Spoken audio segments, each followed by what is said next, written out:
बिस्मिल्लाहिर्रहमानिर्रहीम। अस्सलाम वालेकुम नादरीन, आप यूट्यूब चैनल देख रहे हैं, मैं इमरान खान हूँ। नादरीन, आज डोनाल्ड ट्रंप की वार्निंग का आखिरी दिन है और बड़ी खौफनाक धमकी भी डोनाल्ड ट्रंप ने लगाई। इन चीज़ों पे मैं आता हूँ, लेकिन सबसे पहले पाकिस्तान के अंदर क्या चल रहा है। इमरान खान साहब का जो मुकदमा है वो लगा इस्लामाबाद हाई कोर्ट में और फिर कुछ भी नहीं हुआ, यानी एक और तारीख। लगभग 1.5 साल हो गया इमरान खान साहब की अपीलें लगी हुई हैं, उनकी अहलिया की अपीलें लगी हुई हैं और जजेस इंसाफ देने से कासिर है। अब हुआ ये कि ये तो ज़मानत का मुकदमा है, सीधा सीधा सज़ा मुअत्तल की जाए, ज़मानत दी जाए इमरान खान साहब को, उनकी अहलिया को, और उसके बाद फिर आप देख लें जो कानूनी मामला हैं। और ये 15 मिनट का 20 मिनट का मामला है इमरान खान साहब के वकला के मुताबिक। लेकिन वहाँ पे एक हिकमत अमली अपनाई गई हुकूमत की जानिब से या हुकूमती वकीलों की जानिब से। उन्होंने कहा जनाब किया ये जाए कि जो असल मेरिट के ऊपर मुकदमा पूरा का पूरा उसको सुना जाए। वहाँ पे 3500 सफ़हात हैं, उनको अगर सुना जाता है और इस सारे मामले को देखा जाता है तो लगभग 2, 4, 5, 6 महीने और लग जाएंगे। और ये इमरान खान के वकला अच्छी तरह जानते हैं कि हम भी पढ़ेंगे, जज भी पढ़ेंगे, फिर समातें होंगी, फिर वकला आएंगे, फिर गवाह आएंगे, फिर छुट्टियां होंगी और बेशुमार चीज़ें होंगी, और फिर इमरान खान साहब का मुकदमा लंबे अरसे तक के लिए लटकाया जाएगा। और इसमें इमरान खान साहब को डोगर कोर्ट भी वही करेगी जो जेल के अंदर कोर्ट ने किया था।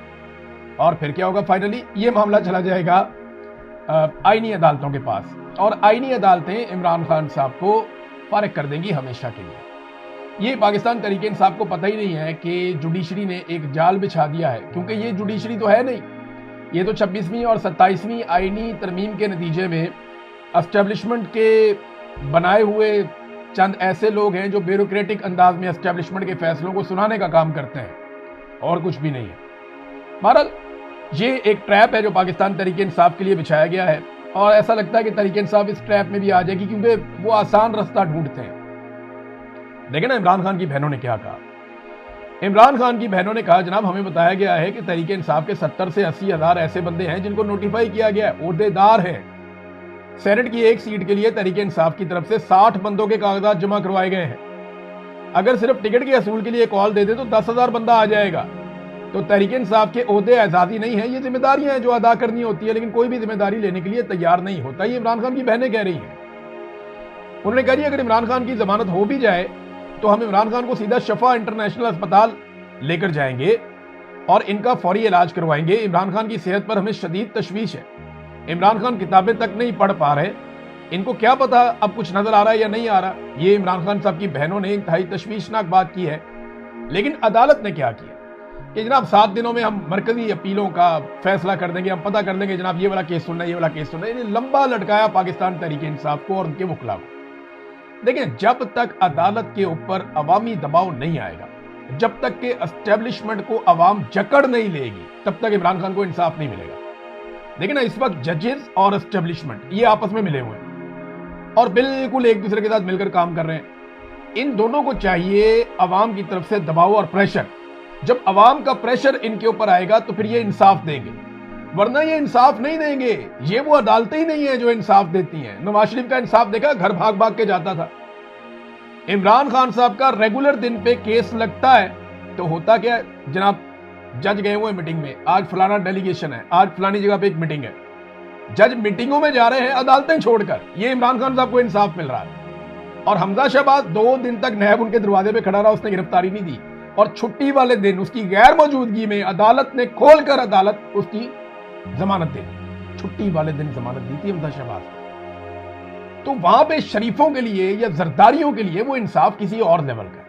पाकिस्तान का पूरा निजाम इन्होंने जकड़ा हुआ है, अपने मालो दौलत के जरिए से, लूट के मार के जरिए से इन्होंने जकड़ा हुआ है, और एस्टेब्लिशमेंट इनके साथ मिली हुई है, इनकी सहूलतकार।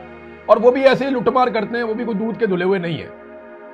बहरहाल इमरान खान की बहनों ने कहा था कोई 10,000 ओहदेदारान पहुंचे, लेकिन 10,000 तो दूर की बात है, 1,000 बंदा वहां नहीं पहुंचा अडियाला जेल के बाहर। और बंदे कोई नहीं आते। पाकिस्तान तहरीक इंसाफ के बंदे जो आते हैं बेचारे वो मार खाते हैं, लड़ाई करते हैं। आज फिर क्रैकडाउन हुआ बड़ा खौफनाक किस्म का। जब 10,000 बंदा हो तो फिर पुलिस क्रैकडाउन नहीं करती, फिर पुलिस मैनेज करती है। लेकिन जब बंदा ही 200, 400, 300, 500 बंदा हो तो फिर पुलिस क्रैकडाउन भी कर देती है। पुलिस भी दिलेर हो जाती है, थोड़े से मारो इनको पकड़ के। तो ये जनाब सूरत हाल है। वो जो बंदे बेचारे आए हैं कहीं कहीं से, कोई भाग के, कोई यहाँ से आ गए, कोई वहाँ से आ गया, लीडरशिप तो नजर आती नहीं है, लीडरशिप जाती नहीं है चंद लोगों को छोड़ के। और अब देखिए तहरीक इंसाफ कितनी अच्छी पॉलिटिकल पार्टी बन गई है कि वो इजाजत मांग रही है जाली हुकूमत से कि क्योंकि आपने एक जाली हुकूमत बनाई, आपने शब खून मारा, आपने अवाम का मैंडेट चोरी किया एस्टेब्लिशमेंट के साथ मिलकर, लिहाजा हम आपसे इजाजत मांग रहे हैं कि हमें एक जलसा कर दें। समझ आ रही है आपको बात की कि जनाब हम जलसा करना चाहते हैं 9 अप्रैल को, इसलिए कि हमारे साथ बड़ी ज्यादती होगी और ज्यादती आपने की है, आप हमें इजाजत दे दें कि हम आपके खिलाफ एक जलसा कर लें। वो कहते हैं दौड़ जाओ, कोई इजाजत नहीं है। उन्होंने 20 अप्रैल तक के लिए रावलपिंडी में दफा 144 नाफिज कर दी। अब जो जलसा करेगा उसको पकड़ के अंदर करो। तहरीक इंसाफ आज भी जलसे करने के लिए इजाजतें मांग रही है, जबकि मैंडेट चोरी करने के लिए पाकिस्तान की मिलिट्री एस्टेब्लिशमेंट ने इजाजत नहीं मांगी, जबकि अवाम को उनके हक से महरूम करने के लिए, इंसानी हकूक की पामालियां करने के लिए उन्होंने इजाजत नहीं मांगी, रजीम चेंज करने के लिए उन्होंने इजाजत नहीं मांगी।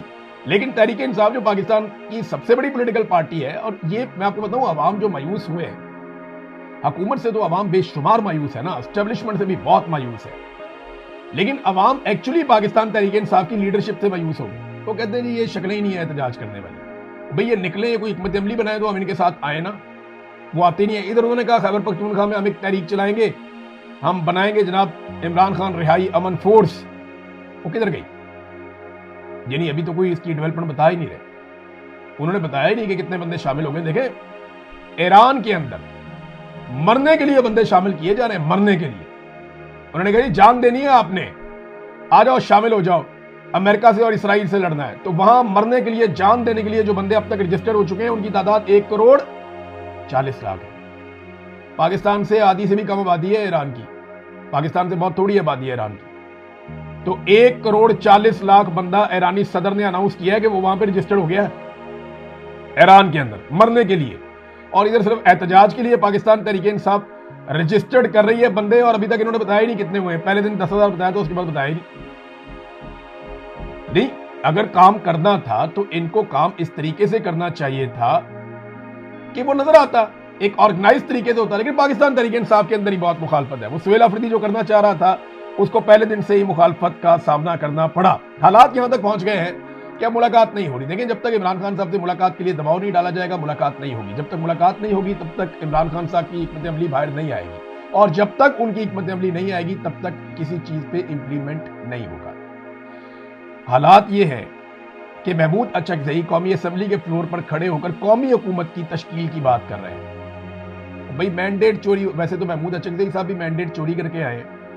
मैं चैलेंज करता हूं, महमूद अचकज़ई साहब बड़े शानदार सियासतदान है, बड़ा इनका नाम है, बड़ा इनका कद है और बड़ी इनकी जिद्दोजहद है, लेकिन इसके बावजूद महमूद खान अचकज़ई अपने हल्के के अंदर अगर इलेक्शन जीत के आए हो ना तो मैं मान जाऊंगा ये इलेक्शन जीत गए, सवाल ही पैदा नहीं होता। महमूद अचकज़ई भी फॉर्म 47 के ऊपर इलेक्शन जीत के आए हुए हैं, ये पता है सबको। महमूद खान अचकज़ई को खुद पता है कि उन्हें उतने वोट नहीं पड़े जितने उनके वोट निकल आए। वो पाकिस्तान तहरीक इंसाफ के उम्मीदवार के साथ वहां ज्यादती की गई है, ये सब जानते हैं। वो बेचारा उम्मीदवार अक्सर वो टेलीफोन करके चीजें बताता भी रहता है, वो चीजें शेयर करता रहता है। उसने काफी सारा डाटा भी शेयर किया। शुरू में तो उसने एक साल, पूरी 1-1.5 साल कोशिश करता रहा वो, लेकिन फिर महमूद अचकज़ई को इमरान खान साहब ने अपोजिशन लीडर बना दिया। अब महमूद खान अचकज़ई कौमी हुकूमत की तश्कील की बात कर रहे हैं, बजाय इसके कि वो पीटीआई का हक मांगते, बजाय इसके कि वो अवामी मैंडेट मांगते, वो कहते हैं आओ बैठो अवामी हुकूमत बना लेते हैं, कौमी हुकूमत। यानी एक ऐसी कौमी हुकूमत जिसमें सारी पॉलिटिकल पार्टी शामिल कर दी जाए। इसका आइडिया जो है ना एस्टेब्लिशमेंट ने दिया हुआ है। ये एस्टेब्लिशमेंट का फार्मूला है कि कौमी हुकूमत तश्कील दी जाए जिसमें पीटीआई, पीएमएलएन, पीपल्स पार्टी, सारी जमातें शामिल करके ऊपर आसिम मुनीर साहब को बैठा के तो जनाब एक हुकूमत तश्कील हो। जब तक आसिम मुनीर साहब ऊपर बैठे हैं ना, आप एक छोड़ के 10 कौमी हुकूमतें बना लें, फर्क है। जब तक मिलिट्री एस्टेब्लिशमेंट अपने असल किरदार में वापस नहीं जाती, जब तक इनका फोकस कश्मीर को आजाद करवाने पे नहीं होगा, जब तक इनका फोकस पाकिस्तान के पानियों को आजाद करवाने पे नहीं होगा, जब तक इनका फोकस बॉर्डरों पे और छावनियों में नहीं होगा, तब तक पाकिस्तान एक कदम आगे नहीं बढ़ सकता। पाकिस्तान का सत्यानाश ही इसलिए हुआ, सारे वसाइल होने के बावजूद, कि पाकिस्तान के अंदर उन लोगों ने सारी जिम्मेदारियां ले ली जिनके हाथ में बंदूक थी, और उन्हें जिम्मेदारी लेने का ना तो कोई हक था, ना उनके पास कोई काबिलियत थी, सिर्फ बंदूक थी, और उसके बलबूते पे आज पाकिस्तान चल रहा है। हालात यहां तक है कि जनाब एजाज चौधरी साहब शदीद बीमार हैं, बहुत बुरी उनकी हालत है। सेंटर थे, वो उनको हटाया गया, उनकी जगह पे राणा सनाउल्लाह को लिया। अब उनकी इतनी बुरी हालत है कि उनकी जान खतरे में, लेकिन उनका प्रॉपर इलाज नहीं करवाया जा रहा। यही यास्मीन राशिद साहिबा के साथ किया गया। یہی محمود الرشید صاحب کے ساتھ کیا گیا اور یہی عمر سرفراز چیمہ کے ساتھ بھی کیا گیا۔ میاں اسلم اقبال، ان کی والدہ کا انتقال ہو جاتا ہے اور وہ اپنی والدہ کے جنازے میں نہیں آ سکتے۔ کیوں؟ سادہ کپڑوں میں، یونیفارم میں، وہاں چاروں طرف پولیس ایجنسیاں سب وہاں پہ پھیلے ہوئے تھے کہ یہ بیٹا اپنی ماں کا جنازہ پڑھنے آئے گا، اس کو ہم وہاں سے دھر دیں گے۔ یہ ہے جناب پاکستان کی صورتحال۔ تو اس صورتحال سے باقیوں کو بھی گزرنا پڑے گا۔ یہ ملٹری اسٹیبلشمنٹ کسی کی نہیں ہے، یہ اپنے مفاد کی ہے۔ کل جب باقیوں کی لڑائی ہو جائے گی اسٹیبلشمنٹ سے تو یہ ان کے بھی گلے پڑ جائیں گے۔ ناظرین، ٹرمپ کی وارننگ کا جو آخری دن ہے اور تباہ کن نتائج کی اس نے دھمکی دی، ٹرمپ نے جو کہا، اس نے کہا "A whole civilization will die tonight"، کہ پوری کی پوری سویلائزیشن ہی آج مر جائے گی۔ یہ ڈونلڈ ٹرمپ کا اتنا خوفناک دعویٰ ہے۔ اس نے امید کا اظہار کیا شاید کچھ نہ کچھ آج ہو جائے، اگر کچھ ہونا ہے تو آج ہی ہونا ہے، اگر کوئی مذاکرات ہونے ہیں تو آج ہونے ہیں۔ یہ رات بہت امپورٹنٹ ہے اور اگر اب کچھ ہو گیا تو ہو گیا، ورنہ ڈونلڈ ٹرمپ نے کہا کہ اگلی کوئی ڈیڈ لائن نہیں ہے، بہت بڑا حملہ کریں گے، پوری سویلائزیشن اڑا کے رکھ دیں گے اور ایک بہت بڑا اٹیک کریں گے۔ ہم نے ایک ٹوٹل رجیم چینج کیا ہے اور یہ بہتر لوگ ہیں، میں امید کرتا ہوں کہ یہ بہتر طریقے سے سوچیں گے اور کچھ بھی بہتر ہو سکتا ہے، لیکن ایران کے لوگوں کا خدا حافظ۔ یہ بھی اس نے کہا ڈونلڈ ٹرمپ نے۔ تو وہ ایرانیوں کو بھی مخاطب کرتا رہتا ہے، لیکن دھمکی بڑی خوفناک ہے جو ڈونلڈ ٹرمپ نے لگائی ہے۔ اور اب اس وقت جو ہے وہ پلوں کو، سڑکوں کو، شاہراہوں کو تباہ کیا جا رہا ہے تاکہ ایران کا جو آپسی رابطہ ہے وہ منقطع ہو جائے، سپلائی لائن کٹ جائے پورے ایران کے بیچ میں۔ اگر کوئی آپس میں کوارڈینیشن ہے، کوئی سامان کہیں سے کہیں منگوانا ہے تو وہ رابطے ختم ہو جائیں، کیونکہ امریکہ نے تو ایئر ڈراپ ہونا ہے اگر آنا ہے کسی نے تو کسی آپریشن کے لیے، لہذا زمینی راستے وہ ختم کرتے جا رہے ہیں رفتہ رفتہ۔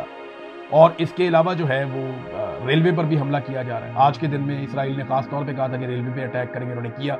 خارق کا جو جزیرہ ہے ایران کا بہت امپورٹنٹ، وہاں پہ جو دفاعی مقامات ہیں ان کے اوپر امریکہ نے اور اسرائیل نے بڑے خوفناک اٹیک کیے ہیں۔ جواباً جو ہے وہ ایک حملہ جبیل میں، سعودی عرب میں پیٹرو کیمیکل فیسلٹی پہ کر دیا ہے ایران کی جانب سے، مبینہ طور پہ کہا جا رہا ہے، اور اسے ایک جوابی حملہ قرار دیا جا رہا ہے جو اسرائیل اور امریکہ نے ایران میں کیا۔ شراز میں پیٹرو کیمیکل کی ایک فیسلٹی کے اوپر اٹیک کیا، اسے تباہ کیا، تو جواباً جبیل میں سعودی عرب میں پیٹرو کیمیکل فیسلٹی پہ حملہ کر کے ایران نے اسے تباہ کیا ہے مبینہ طور پہ۔ اب ناظرین، لگاتار ایک سپلائی جاری ہے مڈل ایسٹ میں، خلیجی ممالک میں بڑی تیزی سے C-130 اور طیارے پہنچ رہے ہیں، دڑا دڑ وہ آ رہے ہیں اور لے کر آ رہے ہیں فوجیوں کو، فوجی ساز و سامان کو، اور جتنے بھی ہتھیار وہ پہنچا پا رہے ہیں وہ لے کر آ رہے ہیں، اور مختلف دنیا کے خطوں سے وہ ہتھیار نکال کر یہاں پہ پہنچانے کی کوشش کر رہے ہیں۔ اس کے پیچھے نا ایک بڑا ریزن ہے کہ اگر ایک لمبی لڑائی لڑنی ہے تو لمبی لڑائی لڑنے کے لیے آپ کو زیادہ ہتھیار چاہیے ہوتے ہیں، اور زیادہ ہتھیار اکٹھا کرنے کے لیے آپ کو ٹائم چاہیے ہوتا ہے، اور وہی ٹائم اس وقت گین کر رہا ہے امریکہ اور اسرائیل، اور کبھی مذاکرات کی بات کرتے ہیں، کبھی کوئی اور بات کرتے ہیں، لیکن ساتھ ساتھ انہوں نے حملے بھی جاری رکھے ہوئے ہیں۔ امریکہ کی جو سپلائی ہے ہتھیاروں کی وہ اس طرح نہیں ہے جو پہلے تھی، یعنی میں کروز میزائلز کی بات کر رہا ہوں، دوسرے میزائلوں کی بات کر رہا ہوں، کوئی لگ بھگ 2300 ان کے پاس کروز میزائل تھے جس سے وہ اٹیک کر سکتے تھے، انہوں نے کافی حد تک وہ استعمال کیے، انہیں ختم کر دیا ہے، اور ایشیا پیسیفک سیکٹر میں چین کے خلاف جو ان کے پاس 425 کروز میزائل تھے وہ ان کو بھی لے کر گئے ہیں، ان کو بھی وڈرا کر کے اب خلیج کے خطے میں لا رہے ہیں، اور مختلف جگہوں سے جو ہتھیار تھے امریکن جو مختلف ایریاز میں تعینات تھے، چاہے وہ انٹرسیپٹرز ہیں، چاہے وہ ان کے میزائلز ہیں، وہ ان کو لے کر آ رہے ہیں مڈل ایسٹ میں تاکہ ایران کے خلاف ایک حتمی اور تگڑی لڑائی وہ لڑے۔ تو ایمونیشن کی جو سپلائی ہے وہ ایک طرف متاثر ہوئی ہے امریکہ کی، جبکہ ایران لگاتار اپنا ایمونیشن بنا رہا ہے، اور امریکہ نے پوری کوشش کی ہے کہ اس کا انفراسٹرکچر چاروں طرف سے تباہ کر دیا جائے تاکہ اگر یہ کوئی چیز موو کرنا چاہیں تو یہ موو نہ کر سکے، اور لمبے عرصے تک ہتھیاروں کو بنانے کے اور انہیں ادھر سے ادھر لے جانے کے یا ٹرانسپورٹ کرنے کے وہ قابل نہ رہیں۔ ایران کی جو کامیابی کی شرح ہے وہ بڑھ رہی ہے، یہ بھی بہت امپورٹنٹ ہے خبر، یعنی پہلے جب ایران اٹیک کرتا تھا تو اسے جو کامیابی ملتی تھی وہ 3% تھی اسرائیل میں، ان کا ایئر ڈیفنس سسٹم اتنا اچھا کام کر رہا تھا کہ اگر وہ 100% حملہ کرتے تھے تو 3% انہیں کامیابی ملتی تھی، لیکن اب جو اسرائیلی ایئر ڈیفنس ہے وہ اتنا کمزور ہو چکا ہے کہ وہ لگ بھگ 27 سے 30% کے بیچ میں ایران کو کامیابی مل جاتی ہے، اور اگر 27% بھی ہے تو اس کا مطلب یہ ہے کہ ایران جو بھی 4 ہتھیار اسرائیل کی طرف بھیجتا ہے ان میں سے 1 ہٹ ہو جاتا ہے، یہ بہت بڑی کامیابی ہے۔ اس سے پہلے جو 100 ہتھیار بھیجے جاتے تھے ان میں سے صرف 3 ہٹ ہوتے تھے، اور اب 4 میں سے 1 ہٹ ہوتا ہے، اور اگر یہ سلسلہ ایسے ہی جاری رہا تو وہ وقت دور نہیں ہے جب ایران جو بھی ہتھیار بیچے گا اس میں سے ہر 2 میں سے 1 ہٹ ہو جائے گا. یہ بڑی خوفناک صورتحال ہوگی اسرائیل جیسے ملک کے لیے جو زیادہ بڑا نہیں ہے, اس کا رقبہ اتنا بڑا نہیں ہے, تو وہاں پہ زیادہ بڑی تباہی ہو سکتی ہے. تو ایران کی جو کامیابی کی شرح ہے اس میں اضافہ ہوا ہے. اب ایک اور رپورٹ ہے, اور یہ امریکی سابق CIA آفیسر لاری جانسن نے یہ دعویٰ کیا. انہوں نے بتایا جناب کہ ایک پائلٹ کے پیچھے امریکہ نے اپنے 6 فوجی مروا لیے ہیں. وہ جو آپریشن ہوا اس میں امریکہ کے 6 فوجی مارے گئے ہیں. یہ دعویٰ کیا لاری جانسن نے, اور اس نے کہا کہ کئی جہاز امریکہ کے تباہ ہو گئے, $400 ملین کا نقصان ہو گیا صرف ایک رات کے اندر, اور یہ سب کچھ ہوا صرف اور صرف ایک پائلٹ کو بچانے کے لیے. آپریشن ہی الٹا ہو گیا نا, جب جہاز وہاں پہ اترے اور اس کے بعد وہ نہیں فلائی کر سکے اور دھنس گئے اور وہ پھنس گئے بہت بری طرح, پھر انہوں نے ان کو تباہ کر دیا, پھر پیچھے سے امداد منگوائی تو لڑائی شروع ہو گئی. وہاں جو امریکن جرنل ہے اس نے کیا رپورٹ کیا, اس نے بتایا جناب کہ ایران کے اندر ہر ایرانی ہمارے اوپر چھوٹے بڑے ہتھیاروں سے حملہ کر رہا تھا. انہوں نے کہا جو ایرانی ہمیں دیکھتا تھا وہ ہتھیار نکال کر ہمارے اوپر حملہ کرتا تھا. ایرانی ہمیں اپنا نجات دہندہ نہیں سمجھتے, ایرانی ہمیں اپنا دشمن سمجھتے ہیں. یہ بات امریکہ کو اب سمجھ آ گئی ہے, اور سمجھ آ بھی جانی چاہیے تھی کہ ایرانی کبھی بھی امریکنز کو نجات دہندہ کے طور پہ نہیں دیکھتے. ایرانی امریکہ کو دیکھتے ہیں اپنے دشمن کے طور پہ. امریکی جنرل نے جو انکشاف کیا وہ الفاظ میں آپ کو ایز اٹ از بتا دیتا ہوں. اس نے کہا جب ہمارے جہاز اور ہیلی کاپٹر اصفہان میں اتر رہے تھے یا جو فضا میں تھے تو ہر ایرانی شہری اپنے چھوٹے ہتھیاروں سے ہم پر فائرنگ کر رہا تھا. ایرانیوں کے لیے امریکی نجات دہندہ نہیں بلکہ ایرانی امریکیوں کو اپنے خلاف حملہ آور سمجھتے ہیں. یہ ہے جناب صورتحال. اب ایسا لگتا ہے جب آپ یہ ویلاگ سن رہے ہیں تو چند گھنٹے باقی ہیں. اگر تو ڈونلڈ ٹرمپ نے اپنا پینترا نہ بدلا اور ایک مرتبہ پھر ڈیڈ لائن کو ایکسٹینڈ نہ کیا تو چند گھنٹوں کے بعد بڑا شدید حملہ ہو سکتا ہے. اور ایک چیز آپ اور اپنے ذہن میں رکھیے گا کہ اس بیچ میں بھی کوئی لڑائی رکی نہیں ہے. اس بیچ میں بھی لگاتار انفراسٹرکچر کی تباہی جاری رہی ہے. پاکستان نے ایک مرتبہ پھر اپنے مولویوں کے ذریعے سے وارننگ جاری کروائی ہے ایران کو کہ آپ سعودی عرب کے اوپر اٹیک نہ کریں, لیکن ایران بار بار یہ کہتا ہے کہ کیونکہ سعودی سرزمین سے ہمارے اوپر اٹیک ہوتا ہے تو ہم مجبور ہیں واپس وہیں پہ اٹیک کرنے کے لیے. اور ابھی جہاں اٹیک کیا ہے ایران نے وہ پیٹرو کیمیکل ایک فیسلٹی ہے. اب اگر یہ امریکہ کی ہے یا نہیں ہے لیکن سعودی عرب کی تو ہے نا, اور یہ کوئی دفاعی نقطہ نظر سے جگہ بھی نہیں ہے. تو ایک طرف یہ کہا جاتا ہے جناب آپ ہماری پیٹرو کیمیکل انڈسٹری کو تباہ نہ کریں, تو وہ ایران اب دباؤ ڈالے کیسے سعودی عرب کے اوپر کہ یہ فوجیوں کو یہاں سے منع کرو کہ ہمارے گھروں کو ہماری تنصیبات کو تباہ نہ کرے. کیسے ایران منع کرے؟ یعنی زبانی کلامی تو یہ کام ہونا نہیں ہے, تو دباؤ ڈالنے کے لیے وہ بھی آگے سے اسی طرح کے بم مارتے ہیں. اور اسپیسیفکلی میں آپ کو ایک چیز بتاؤں, اگر یہاں پہ جو ڈیسیلینیشن پلانٹس ہیں وہ اگر تباہ ہو جاتے ہیں, جتنے بھی پلانٹ لگے ہوئے ہیں وہ اگر تباہ ہو جاتے ہیں جن سے پینے کے پانی کو کرامت بنایا جاتا ہے, سمندر کے پانی کو پینے کے لیے استعمال کے لیے, اگر وہ تباہ ہوتے ہیں تو یہ اتنی خوفناک صورتحال پیدا ہو جائے گی اس خطے کے لیے کہ اس بحران سے نکلنے کے لیے آپ کو یونائٹڈ نیشن, باقی ساری قومیں, بہت سارے ممالک مل کر بھی فیسیلیٹیٹ کریں گے تو بھی مشکل ہو جائے گا, کیونکہ ان کی ضرورت کا کئی ممالک کا 70%, کئی کا 90% تک کا جو کوٹا ہے پانی کا وہ انہی ڈیسیلینیشن پلانٹ سے پورا ہوتا ہے. اور قطر نے اس کے بارے میں وارن بھی کیا. یہ بہت امپورٹنٹ وقت ہے, چند گھنٹے باقی. میری اللہ تعالیٰ سے دعا ہے کہ دنیا جنگ کی طرف نہ جائے, امن کی طرف جائے. کوئی بھی اس کے لیے کوئی بھی رول پلے کرے وہ شاباش کا مستحق ہوگا. جنگ نہیں ہونی چاہیے, امن ہونا چاہیے, کیونکہ جنگ مسئلوں کا حل نہیں ہوتی, جنگ خود ہی ایک بہت بڑا مسئلہ ہوتی ہے. اب تک کے لیے اتنی اپنا خیال رکھیے گا, اپنے چینل کا بھی اللہ حافظ.